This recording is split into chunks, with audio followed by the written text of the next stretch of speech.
pag-aaralan ngayon ay ang patungkol sa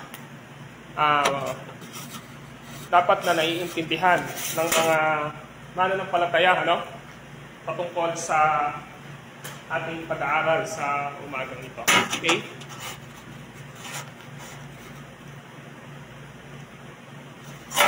Kaya, i-reviewin muna natin yung lahat ng ating ng pag-aralan. Pakikuha yung po rito, Timothy. So, hindi sa kayo. I-reviewin muna natin ito. Okay. So, ayun, nakisister. Tigit-tigisa lang. Okay. So, ang ating pag-review ay patungkol sa introduction to discipleship. Muli, who is disciple? Dito sa handout natin na tinagalog ay nakalagay, ang alagad o tagasunod ay isang tao na sumampalataya at naniwala sa natapos na ginawa ni Kristo sa krus at tumanggap na ng regalo o kaloob ng buhay na walang hanggan. Yung discipleship and disciple making, ito yung explanation. Ang Panginoon ay nananawagan sa bawat alagad at tagasunod na maging katulad niya o maging katulad ni Kristo. Ang discipleship ay paglalakbay ng pagiging katulad ni Jesus at sumunod sa Kanya na may layunin para sa spiritual maturity. Sabi nga ng Colossians 1:28-29, and I quote, "Iyan ang dahilan kung bakit namin ipinapangaral si Kristo, pinapaalalahanan namin ang lahat at buong linaw na tinuturuan ayon sa aming makakaya upang maiharap namin sa Diyos ang bawat isa, sakdal at walang kapintasan dahil sa pakikipag-isa kay Kristo." End quote. So, discipleship pertains to our walk with God. Ibig sabihin po, ang pagdidisciple ay naglalaman ng ating mga paglakad sa Diyos. Ito ay habang buhay na lakbayin sa pagkatagpo kay Jesus na nagdadala sa ating paglago sa pagiging katulad niya sa bawat araw. Ang spiritual maturity ang goal ng discipleship. Ito ay hindi lamang sa sunod-sunod na pagdalo sa mga classes or seminars na walang pagbabago na maging katulad ni Kristo. Ang discipleship ay ating araw-araw na lakbayin para sa una, pagkakilala kay Jesus. Dapat yon yung pagnanais natin. Pangalawa, pagmamahal kay Jesus. Dapat yan yung panginibabawi natin sa ating prioridad sa buhay. Pangatlo, pananatili kay Jesus. Ito dapat yung ating paninindigan. Yung pananatili kay Jesus. Pang-apat, paglilingkod kay Jesus. Ito ho yung pakikilahok natin sa misyon na ibinigay ni Jesus sa kanyang church. Panglima at panghuli, pagpapahayag kay Jesus. Dapat yan po yung pakiramdam na natin sa buong buhay natin. So, yan po yung 5. So, disciple making is our work for God. Ang paggawa ng disciple ay ating trabaho para sa Diyos. Diyan lang po ako sundan sa hawak-hawak niyo po. Sa ating paglago, sa pagiging tapat na disciple ni Jesus, tayo din ay mga tinawag sa pagdi-disciple ng iba. At maliwanag po yan, di ba, sa Matthew 28, verses 19-20. Di ho ba ang sabi doon ay, kaya nga, humayo kayo, gawin yung alagad ko ang lahat ng bansa, bautismuhan niyo sila sa pangalan ng Ama at ng Anak at ng Espiritu Santo, at turuang sumunod sa lahat ng pinag-uutos ko sa inyo. Tandaan ninyo, ako'y laging kasama ninyo hanggang sa katapusan ng sanlibutan. So, disciple making, leading others too. So, parang pinapakita rito, kapag kayo ho, na mga anak na ng Diyos, mananampalataya na ranasan nyo na yung 5 P's na nandun, yung pagkakilala kay Jesus, yan yung pagnanais na ng buhay mo. Yung pagmamahal kay Jesus, yan na yung nangingibabaw sa buhay mo. Pananatili kay Jesus, yan na yung pagtindig mo sa buhay mo. Paglilingkod kay Jesus, yan ay pakikilahok mo sa misyon ni Kristo sa kanyang church, sa ating church. At yung panghuli, pagpapahayag kay Jesus, yan na yung pakiramdam mo na nangingibabaw sa buhay mo. Dapat, kapag naranasan na natin ito, dahil naging mature disciple na tayo, di ba? Dapat, ginagawa naman nung paglago natin, pag-mature natin bilang disciple, na yung ibang tao naman ay ma-evangelize natin. Ma-evangelism. Di ba yung word na evangelism? Bringing sinners to Christ. So, ibig sabihin, yun yung gustong ipakitang number 1 na dapat ginagawa mo na ngayon. Yung pagpapakilala mo kay Jesus sa ibang tao. Ipapakilala mo si Jesus sa ibang tao. At paano mo siya ipapakilala? Of course, ibabahagi mo sa kanya yung gospel of Jesus Christ. Na si Jesus ay namatay para sa kanilang kasalanan o sa ating kasalanan. Si Jesus ay nilibing at muling nabuhay para sa ating kaligtasan. Of course, sineshare natin yung bad news at saka good news. Maraming paraan upang i-share yung gospel ni Kristo. Sa way na alam natin, di ba? So ngayon, siyempre, pag napakilala mo kay Jesus, tuturuan mo yung taong na-evangelize mo na yun. Pagka hinirang yun, niligtas ni Kristo, pag pinakilala mo si Jesus sa kanya, di ba? Pagpapakilala kay Jesus, yung tao na yun, maliligtas yun. Kapag yun ay isa sa pinili ng Diyos. Niligtas ni Kristo 2,000 years ago na, binayaran sa krus. At saka, binorn again ng Espiritu Santo. Kapag narinig nun yung gospel patungkol kay Kristo, mag-re-respond yun, tutugon yun sa pananampalatayang inilagay ng Banal na Espiritu. Magsisisi siya, tatalikod sa kasalanan, at si Jesus ay tagapagligtas at Panginoon ng kanyang buhay. Siyempre, yung taong iyon na dadalahin mo, tuturuan mo yon ng pagmamahal niya kay Jesus. Dapat yung pangalawa, kapag nag-disciple ka na, yung naligtas na yon, na pagpapakilala mo, pinakilala mo si Jesus, tuturuan mo siya kung paano niya pagmamahalan si Kristo. Pagmamahal kay Jesus, mamahalin niya si Jesus. Dapat yun yung nangingibabaw. Tuturuan mo siya na manatili siya kay Jesus. Dapat yun yung magiging paninindigan niya. Dapat tuturuan mo rin siya na maglingkod kay Jesus, yun yung paikilahok din niya sa mission ni Jesus sa church natin. Dapat pagpapahayag kay Jesus. Dapat yung pagpapahayag kay Jesus, tuturo mo sa kanya, yun yung pakiramdam niya, magsishare din siya. So, ibig sabihin, yung 2 Timothy chapter 2 verse 2, yung pinag-aralan natin, di ba? Na sabi ni Paul, ang lahat ng narinig mo sa akin ay ituro mo naman saan? Sa tao mapagkakatiwala ang magturo naman sa iba. Parang ganito po, di ba si Paul, sinabi niya doon sa 2 Timothy 2:2, si Paul, di mo ba? Si Pablo. Tapos si Timothy. So, parang ganito po yung nangyayari ngayon sa atin. Okay, tingnan nyo muna po yung sa whiteboard. So, eto ka, na-disciple ka na, diba? Pare, ako, nag-disciple ako si Pastor Fernan, ano? Kunwari lang, si Pablo, halimbawa, nagtuturo sa atin dito, tapos, di-disciple na si Timothy. Okay. So, si Timothy, tuturuan din ni Timothy, yung mapagkakatiwalaang magturo sa iba. Di ba? So, ano sabi ron? Ituro mo sa mga taong mapagkakatiwalaan naman sa iba. So, mapagkakatiwalaan. Okay?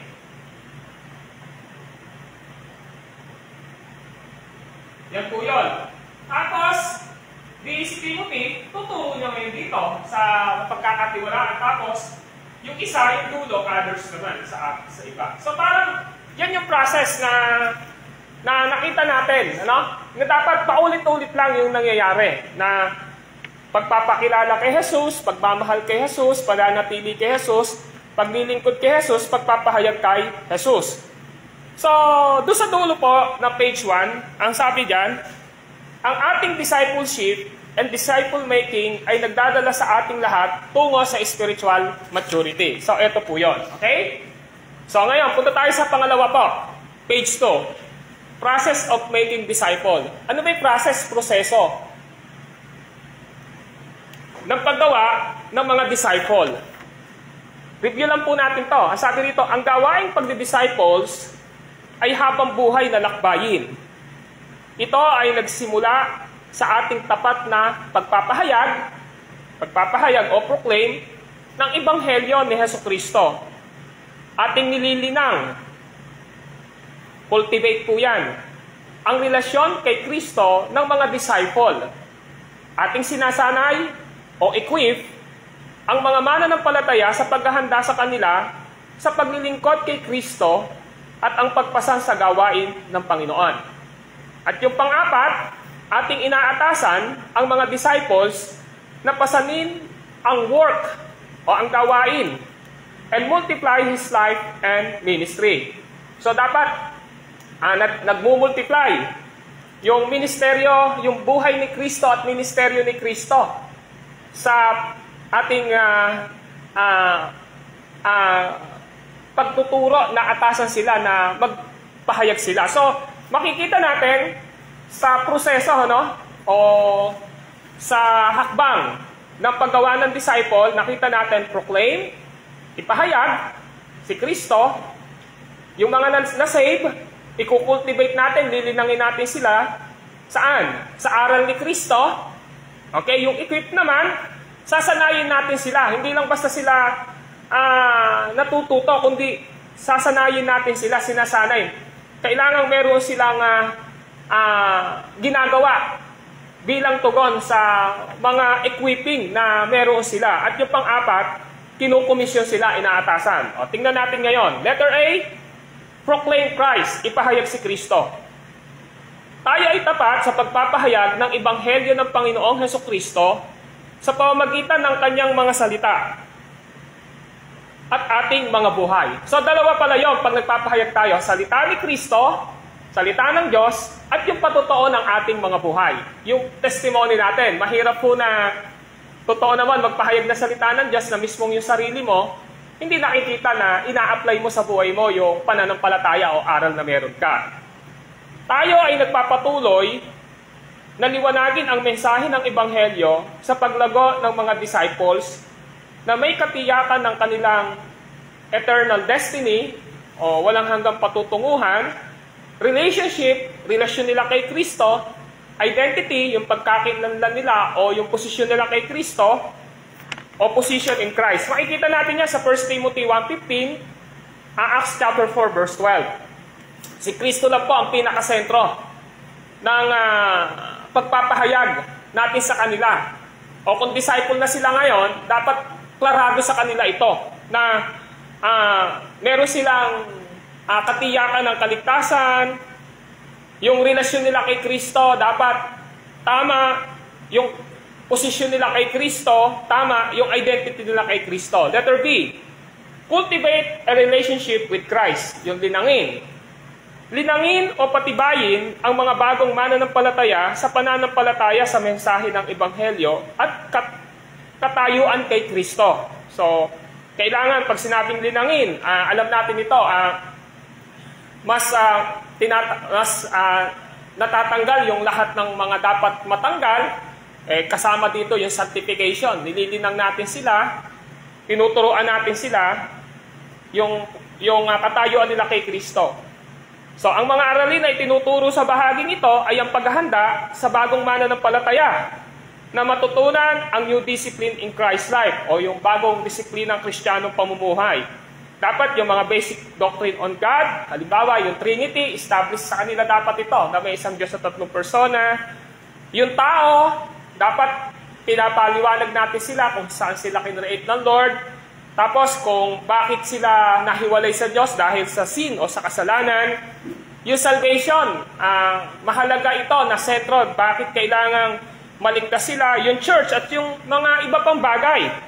Yan po ay makikita natin sa Colossus chapter 2, verse 6 to 7. Yung letter C, equip believer to serve Christ. Ano ba yung ibig sabihin? Ang sanayin ng mga disciples intentionally prepares people to grow and enjoy this Christian life. So nakita nyo? Ibig sabihin, kapag sinasanay ang mga disciple ng sinasadya, inihahanda ang mga taong ito sa paglago at yung kagalakan nila sa buhay Kristiyano nila. Kasi kapag hindi kayo sinanay o nagkaroon ng equipping, hindi kayo magiging malago. Walang growth po sa Christian life mo, especially to the knowledge of Jesus Christ. Siyempre, kapag hindi lumalago yung relationship kay Kristo, wala kang kagalakan, di ba? Hindi ka magagalak sa relasyon mo kay Kristo, kaya mahalaga po ito. Kailangan natin silang turuan ng tamang paggamit ng kasulatan systematically at bigyan sila ng overview of the Bible through our Old Testament and New Testament survey. Dapat naituturo natin sa kanila yung ano ba yung ibig sabihin ng Genesis, beginning yun, pasimula, Exodus, exit, di ba? Lumabas, Leviticus, Deuteronomy. Dapat kahit na yung 39 books sa Lumang Tipan, dapat kabisado nila yung pagkasunod-sunod dito at saka sa New Testament. At saka yung mga keywords, dapat alam nila yon. Okay? Ang mga disciple ay kailangan din na maihanda sa pangunguna nila sa mga small group. So dapat, kapag natututo ka na, na-equip ka na, may puso ka dapat na mag-handle din o humawak din ng discipleship. Dapat may isa kang man lang dinidisciple, 2, 3. Ikaw mismo, nagdi-disciple ka. Paano mo matutupad itong 2 Timothy 2 na ang mga narinig mo sa akin, sabi ni Pablo, ituro mo naman. Si Timothy, inutusan niya magturo sa iba. So, yun ay mariwanag sa Efeso 4:11-13. Letter D, commission disciple to multiply. Ano ibig sabihin nito? Ating aatasan at palalakasin ng mga disciple para sa mga gawain as we grow new leaders for the future. So, siyempre, si pastor, yung mga leaders natin ngayon sa church na capable to teach and ministry, kailangan na wag nating isipin na tayo lang ang may kakayanan. Dito sa atasan, sa komisyon, yung pag-atas, dapat iniisip natin na kailangan makapag-produce yung church namin ng mga disciple na lalago sa pananampalataya upang sila ay maging tagapanguna, maging leader sila sa mga darating na panahon. Kaya kapag wala akong discipleship, wala ho tayong mapuproduce na new leaders. So, maliwanag na dapat, meron po tayong maliwanag na yun sa atasan, okay?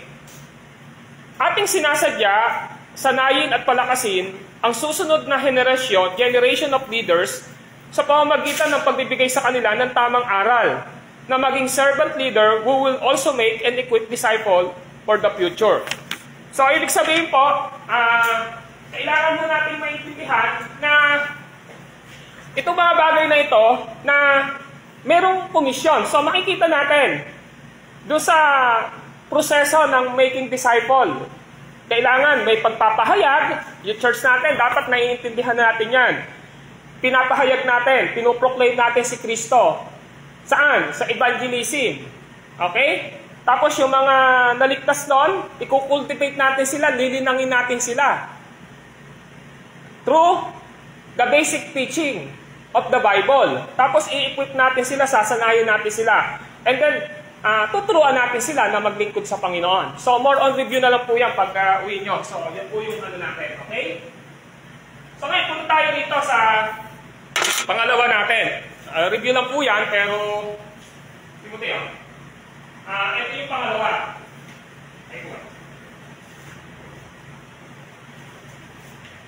Okay, so dito tayo ngayon sa pangalawa natin, okay? So kung makikita nyo, this is our third Sunday para po sa discipleship training class natin. So ito na tayo ngayon. Napag-aralan na po natin yung nakita natin kanina, di ba? Nakita na natin yung introduction, yung nakita na natin yung discipleship pertains to our walk with God, nakita natin yung pagkakilala, kay Jesus, pagmamahal kay Jesus, nakita natin yon. Yung pananatili kay Jesus, tapos yung paglilingkod kay Jesus, pagpapahayag kay Jesus. Tapos nakita natin yung process of making disciple, yung ipahayag si Jesus, linangin, sanayin, at saka atasan yung mga disciple. So ngayon, dito tayo ngayon. Okay, dito tayo ngayon sa Aralin 1. So this is part 1 ng Aralin 1 po, o lesson 1. Kasi hindi natin makukuha. So susunod na Sunday na pag-aaral natin yung discipleship training class, yung pangalawang bahagi itutuloy natin. Ito na ngayon tayo sa Aralin 1, pagkakilala kay Jesus. Okay? Okay, pagkakilala kay Jesus. So diyan na tayo ngayon. So ang ating pag-aaralan ay knowing Christ. O knowing Jesus. Okay, so yan yung number 1, knowing Jesus. Okay, ano ba ibig sabihin yan? So, Pilipos 3:7-11. Sundan niyo po ako, nandiyan po yung, nandiyan po. Ngunit dahil kay Kristo, ang mga maaari kong ibilang na pakinabang ay inari kong kalugihan. Verse 8, oo, inari kong kalugihan ang lahat ng mga bagay bilang kapalit ng lalong mahalaga, ang pagkakilala kay Kristo Jesus na aking Panginoon. Ang lahat ng bagay ay pinalagay kong walang kabuluhan, makamtan ko lamang si Kristo at lubos na makiisa sa Kanya. Hindi ko nahangad na maging matuwid sa pamamagitan ng kautusan, kundi sa pananalig kay Kristo. Ang pagiging matuwid ko ngayon ay kaloob ng Diyos batay sa pananampalataya. Verse 10, ang tanging hangarin ko ngayon ay lubusang makilala si Kristo.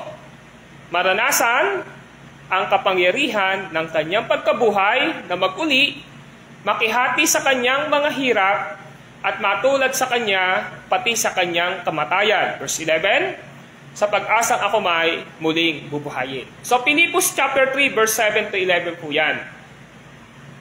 Yung Pilipos 3 verse 7-11, tingnan nyo po sa handout ninyo, ito ang ating layunin. Ito po ang ating layunin. This is our purpose. The disciples' purpose o ang layunin ng mga disipulo ay pagkakilala kay Jesus. Knowing Jesus. Yan yung sinasabi ng Pilipos 3:7-11. Now, tingnan nyo po sa first paragraph.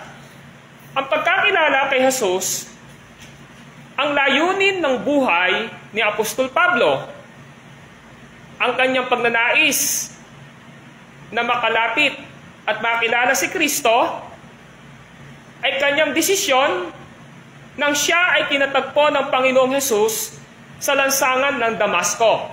Ang kwento po na yan ng conversion ni Saul pa dati sa Gawa chapter 9. Later on, naging Pablo siya. Sa Gawa 9, makikita nyo, doon siya tinawag ng ating Panginoong Hesukristo nung uusigin niya ang mga disciple, yung daan ng Panginoon, the way of God. Okay? Sa chapter 9. Ang purpose po, bakit po tinagalog natin yan at saka binigyan kayo ng handout, pag uwi nyo po, sa mga weekdays na darating, uwi nyo po yung mga handout nyo, footnote lang po ito, bigyan nyo po ng pansin kasi ayan na po yan di ba? English po yan, minabuti natin sa tulong ng Diyos sa Tagalogin at saka ipiprint rin po natin. Okay? Okay, tuloy ko po. Itong pagkatagpo ng Diyos kay Apostol Pablo, nakatagpo po ng Diyos si Pablo, kinatagpo ng Diyos si Pablo. Dati ho, Saulo ang nagdala sa kanya, ang nagdala kay Saulo o kay Pablo, mula sa pagiging taga-usig ng Church ni Kristo, tungo sa pagiging tapat na alagad ng Panginoong Hesukristo. Isipin niyo po yon, mula po sa kanyang pagiging masidhing taga-usig, ng the way, o yung daan, ng kaligtasan sa mga disciple, sa mga mananampalataya kay Kristo. Nung kinatagpo siya ng Diyos, ano hinangyari sa kanya? naging tapat po siya na alagad ng Panginoong Jesucristo. Tuloy ho natin sa second paragraph. Sa liham ni Apostol Pablo sa mga mananampalataya na miyembro ng Iglesia ng Pilipos, si Pablo ay nagpapasalamat sa kanilang mga buhay at partnership sa Ebanghelyo. Yan yung makikita nyo sa Pilipos Kabanatang 1. Nagpapasalamat siya kasi yung mga miyembro na disciple o alagad, mga Christian sa Pilipos, tinulungan nila si Pablo. Partnership po sila.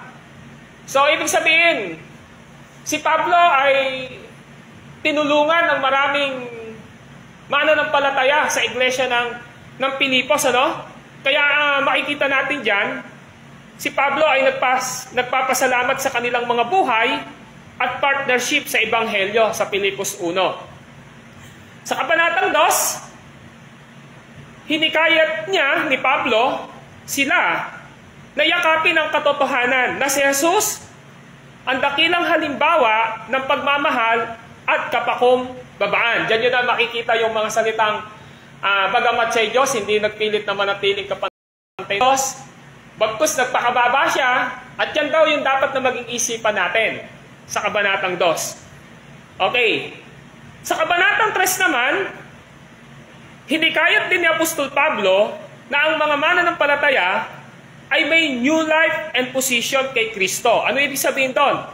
Sa Kabanatang 3, sinabi niya, kapag ka ikaw ay naligtas na o mananampalataya na, totoo mananampalataya totoo ni Kristo, ang sinasabi ngayon dyan ni Paul, may bagong buhay at may bagong katayuan ka na kay Kristo. Ay makikita natin yan sa chapter 3, verse 1 to 3. So may new life and position in Christ. May bagong buhay at may bagong katayuan na sila kay Kristo. Okay?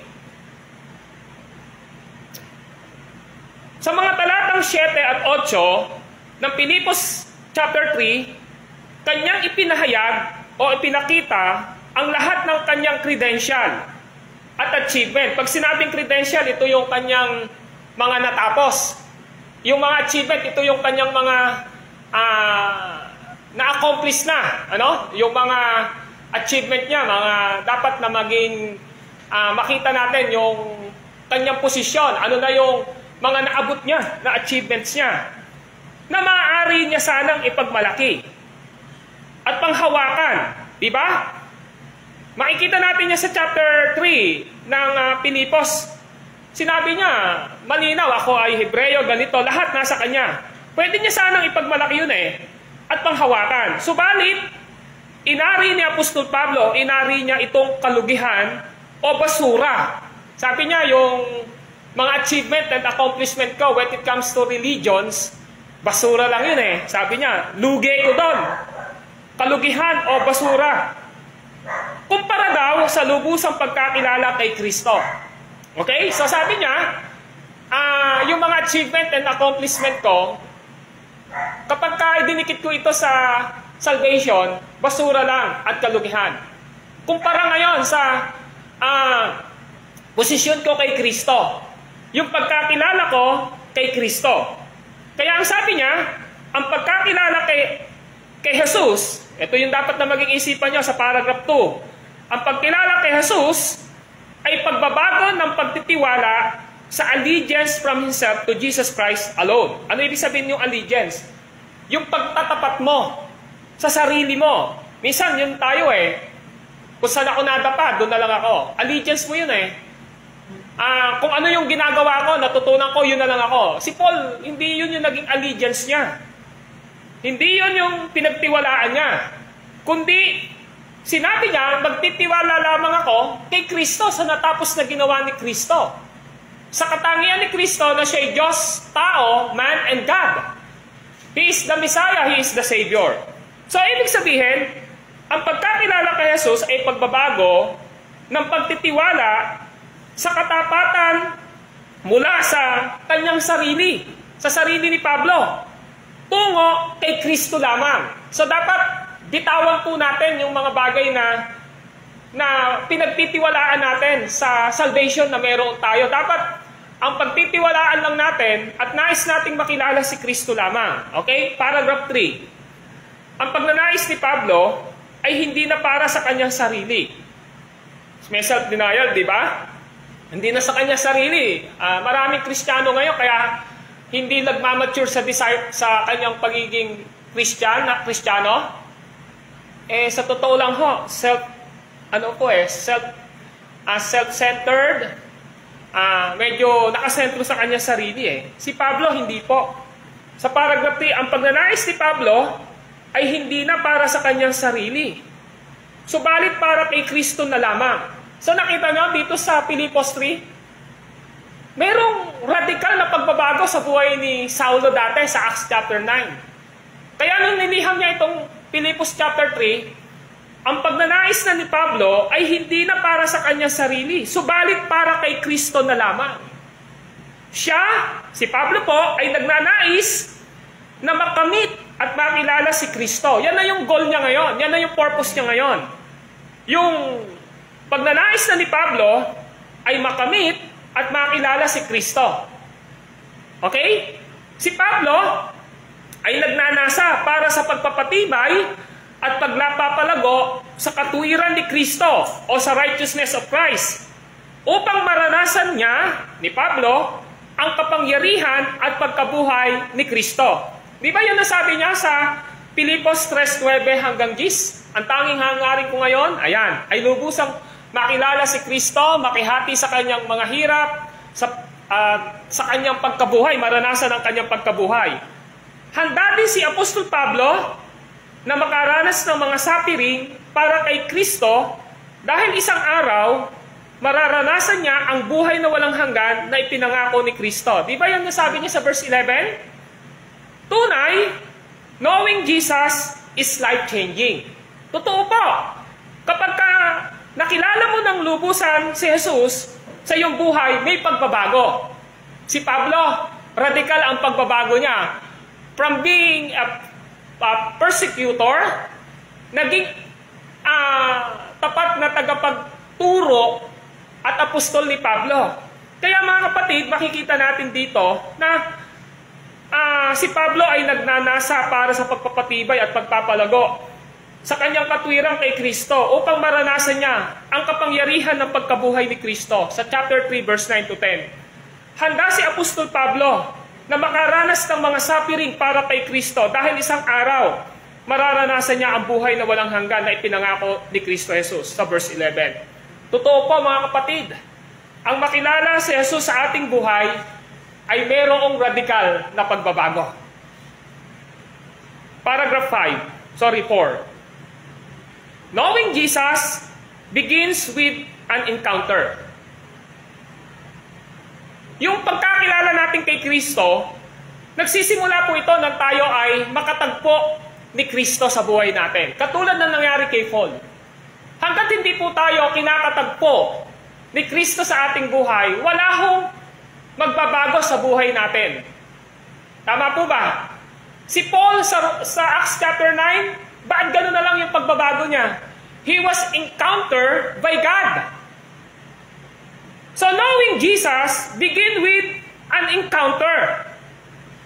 Knowing Jesus ay patungkol sa pagsusuko ng iyong buhay sa Kanya. Yung pala yung kapag kinatagpo ka ni Kristo, may mangyayari sa iyo ng pagsusuko ng iyong buhay kay Kristo. Ito din ay patungkol sa karanasan ng kapangyarihan ng pagbabago ng buhay na tanging si Jesus lamang ang makagagawa o makapagbibigay sa pamamagitan ng banal na Espiritu. Amen po ba? So yung pong pagbabago ng buhay natin, si Jesus lamang po ang makagagawa niyon. Hindi po yung tao. Kasi kung si Paul, na dating Saul siya, in Acts chapter 9, kaya niyang baguhin yung kanyang sarili because of his religion. Pharisees, Sadducees, di po ba? Lahat nasa kanya na eh. But Apostle Paul does not change himself, his own effort. Until such time in Acts chapter 9, na ang Diyos kinatagpo siya. When Jesus encountered Saul, before, there are changing radically sa buhay ni Saulo na naging Pablo. So mga kapatid, yung karanasan ng kapangyarihan ng pagbabago ng buhay ng bawat isa sa atin, tanging si Jesus lamang ang makakagawa o makapagbibigay sa pamamagitan ng banal na Espiritu. Ngayon, mga kapatid, ang salita ng Diyos, ang Biblia, ay nasa ating mga kamay upang tulungan tayo na lumago sa malalim na relasyon kay Jesus. Hindi niyo po ba nakikita yung favor ng Lord? The compilation of the Word of God in 66 books we call Bible is in our hands. In compare po sa mga unang disciple, in compare po sa first century Christian, hanggang 15th century, na wala pong available na Bible sa kanila. Just imagine, isipin niyo po, from Old Testament, New Testament, papyrus ang hawak, di po ba? Scroll ang hawak na malalaki. But we are blessed by God today kasi meron na tayong compilation of the Word of God, which is the Bible na hawak na natin ngayon. Yung 66 books. So, ibig sabihin, may kinalalaman po ito sa knowing Christ.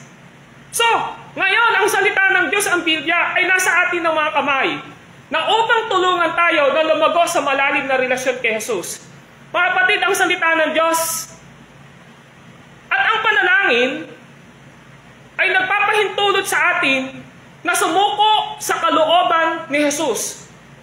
When we allow the Word of God speak to us, mamaya makikita natin yun sa susunod, na nagtuturo ng katotohanan, nagtutuwid sa likong gawain, nag-aakay sa matuwid na pamumuhay, kapag hinayaan natin ito, mga kapatid, yung mga bagay na ito, mayroong radikal na pagbabago sa buhay natin because God presented Himself sa ating mga buhay. Kaya, tinutulungan tayo na lumago sa malalim na relasyon kay Jesus.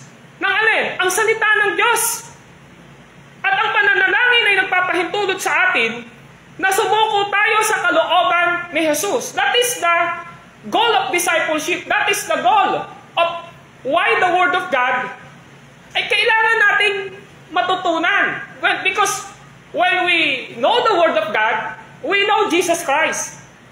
Dapat po, kapag lubusan tayong lumalalim sa salita ng Diyos, lubusan nating nakikilala si Jesus sa buhay natin. At kapag lubusan nating nakikilala si Jesus sa buhay natin, mas lalo tayong nagsasubmit, nagpapasakop, sinusuko natin ang ating buhay. Saan? Sa kalooban ni Jesus, sa kalooban ng salita ng Diyos sa ating mga buhay. Mga kapatid, ang salita ng Diyos at panalangin ay nagdadala sa atin sa karanasan ng His life-changing power as we live with the sole purpose knowing Jesus. Kapag tayo ay nagsasabit, nagpapasakop sa salita ng Diyos, kapag tayo ay nananalangin, nagdadala ito. Saan? Sa karanasan ng buhay natin, sa karanasang gustong mangyari ni Jesus sa buhay natin. At merong pagbabagong kapangyarihan sa buhay natin na ang tanging nais natin ngayon dito is to know Jesus Christ solely sa ating mga buhay, mga kapatid. Yan yung gustong ipakita sa atin eh.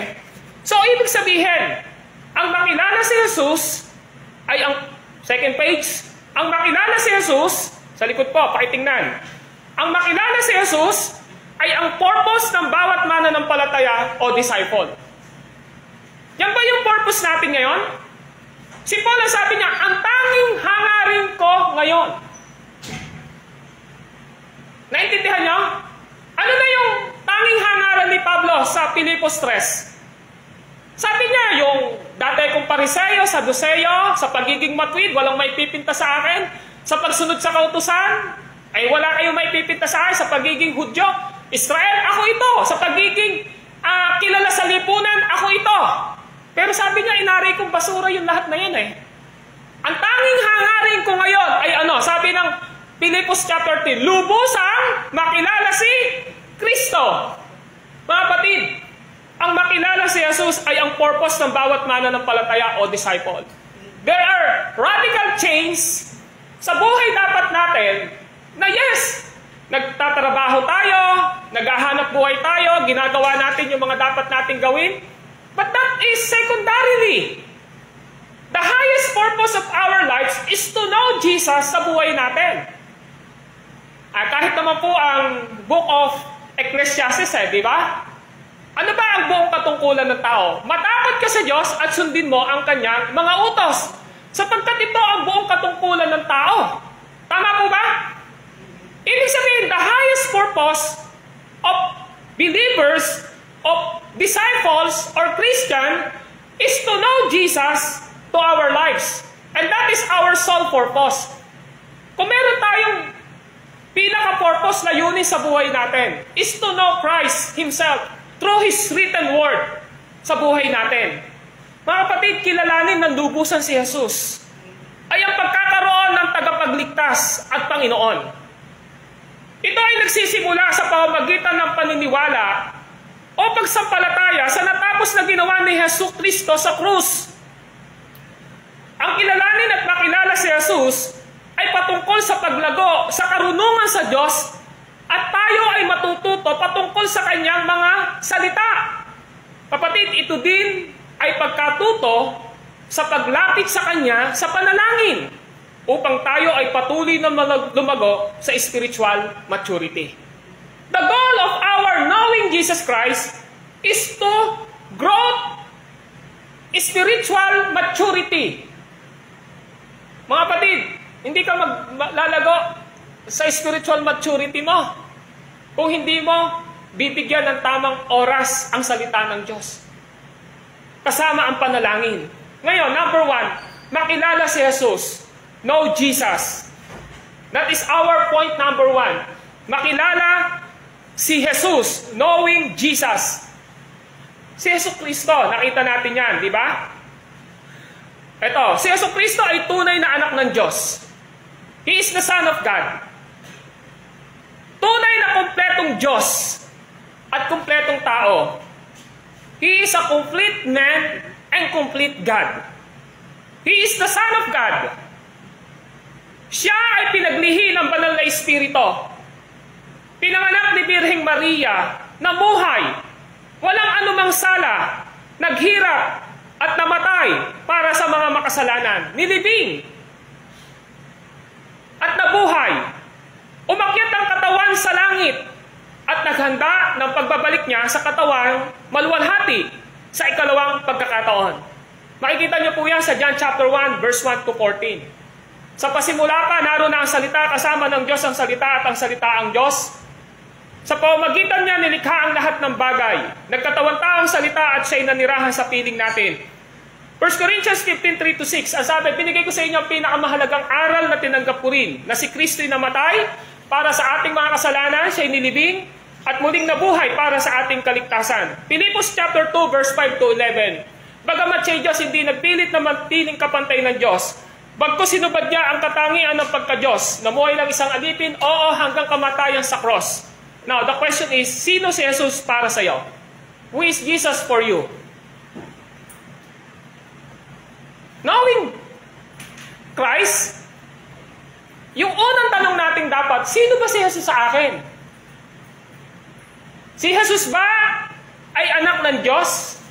Si Jesus ba ay tunay na kumpletong Diyos at kumpletong tao?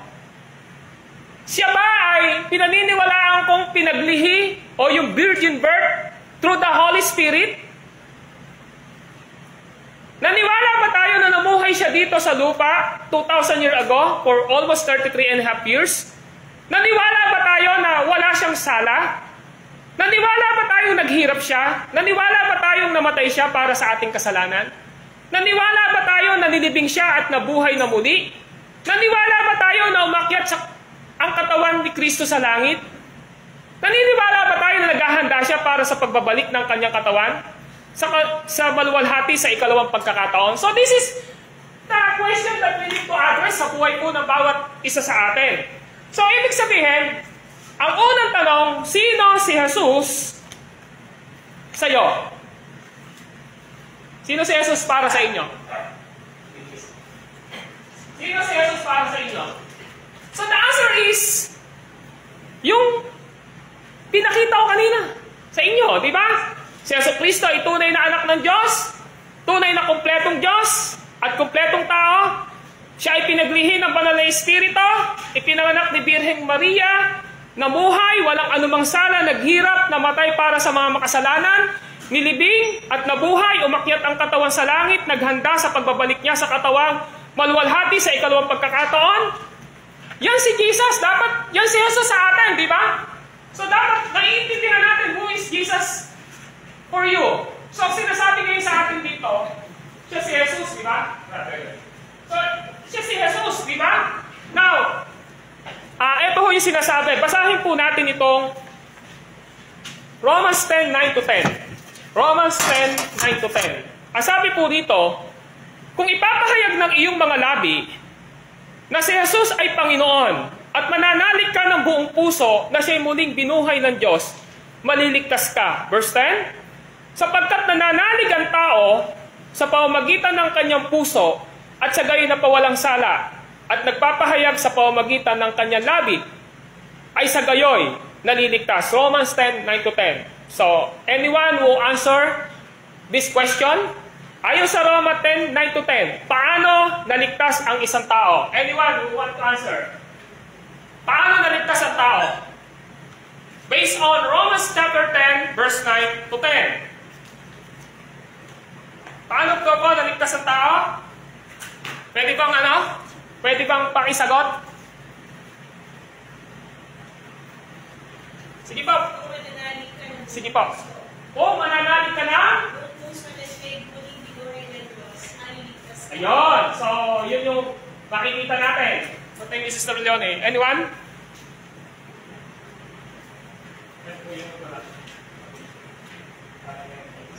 Pakibigay po yung isa lang po ko ninyo. Okay? So, sabi ni Sister Leone, ipapahayag ng iyong mga labi. That's true. Meron pa po ba? Kasi dapat maintindihan natin yan eh. Paano naligtas ang isang tao? Sister, pakibigay po kala Sister Leone yung ibang ano. Okay. So, page 1 po. So, paano po?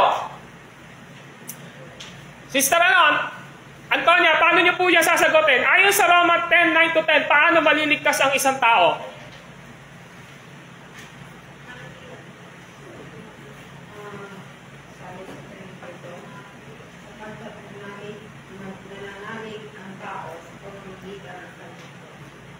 So, ibig sabihin sa pananalig, Sister Girlie, paano naligtas ang isang tao? Base po, doon po, wala po kayong hahanaping sagot. Nasa Romans 10:9-10 lang po.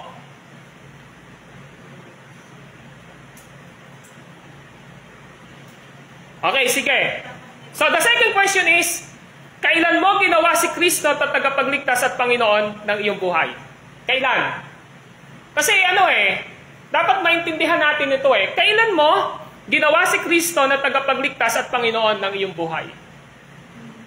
Siguro, kailan po? Okay, nang makilala. Sa iba po?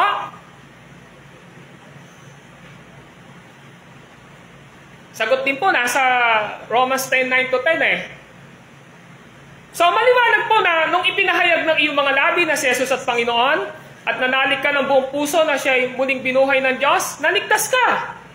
Yun po ang ibig sabihin po doon. So, ikaw ay napawalang sala at nagpapahayag sa pamamagitan ng iyong mga labi na sa gayoy naligtas ka. So, when we nang ating ipahayag na si Jesus ang Panginoon, di po ba? Meaning, He is our Lord, He is our Savior, na buong puso, tapos nabuhay siya. Sabi doon, naligtas ka. And then in verse 10, napawalang sala ka. Ngayon, yung bang gumawa niyan na tanong natin paano naligtas ang isang tao, kailan mo ginawa si Kristo at tagapagligtas at Panginoon ng iyong buhay, dapat alam natin na may katiyakan tayo ng kaligtasan. Now, tingnan niyo po. Basahin natin ang Juan chapter 1 verse 12-13. Ngunit ang lahat ng tumanggap at nanalig sa Kanya ay pinagkalooban niya ng karapatang maging anak ng Diyos. Verse 13, sila nga'y naging anak ng Diyos, hindi dahil sinilang sila ayon sa kalikasan, ni sa pita ng laman o sa kagagawan ng tao. Ang pagiging anak nila ay buhat sa Diyos. Now, ang tanong ngayon ay ito. Sino ang mga alagad na alam ni Jesus? Sino po? Ano po, sister? Sa verse 12 po, nandun. Sino ang mga alagad na alam ni Jesus? Lahat ng? Okay. Ayun, lahat ng tumanggap at nanalig kay Kristo, yun yung alagad na alam ni Jesus. Tama po ba? Sa verse 13, anak sila ng Diyos. Tama po ba? Now, the last question is, paano mo malalaman na si Jesus ang iyong tagapagligtas at Panginoon? Paano mo malalaman na si Jesus ang iyong tagapagligtas at Panginoon? Nandun po sa verse 13, sa bandang dulo. Bakit po? Nandiyan po sa verse 13, sa bandang dulo po. Paano mo malalaman na si Jesus ang iyong tagapagligtas at Panginoon? Yung pinakadulong-dulo ng pangungusap. Ano yung nakalagay? Ayun, kasi nagbuhat sa Diyos. Yun ang ibig sabihin na naging tagapagligtas mo ang Panginoon kasi ang Diyos mismo ang nagbigay sa'yo. Paano mo nalaman na binigay ng Diyos sa'yo? Doon sa verse 12, nang tumanggap ka at nanalig ka, kanino? Kay Jesus Kristo. So ang nangyari, kaya mo alam ngayon na si Jesus ang iyong tagapagligtas kasi nga, yung pagiging anak mo ay buhat sa Diyos. Ibig sabihin po, ang Diyos ang nagbigay sa'yo. Ang Diyos ang deklara na ikaw ay pinawalang sala na anak ka na ng Diyos. Bakit? Kasi nga, yung ginawa mo, tumanggap ka at nanalig ka kay Kristo. So, ibig sabihin pala, kapag ang gawa ng Diyos sa buhay natin na binibigyan tayo ng salvation ng Panginoon, may ginagawa ang Diyos sa buhay natin. Ano yung nangyayari? Tumatanggap tayo at nananalig kay Jesus sa buhay natin bilang Panginoon at sariling tagapagligtas. Amen? So, hanggang dyan lang muna po tayo. Usually, meron po sanang kasunod, yung second part, pero I think much better po sa susunod na dahil kapos na po tayo sa oras. So, any question po?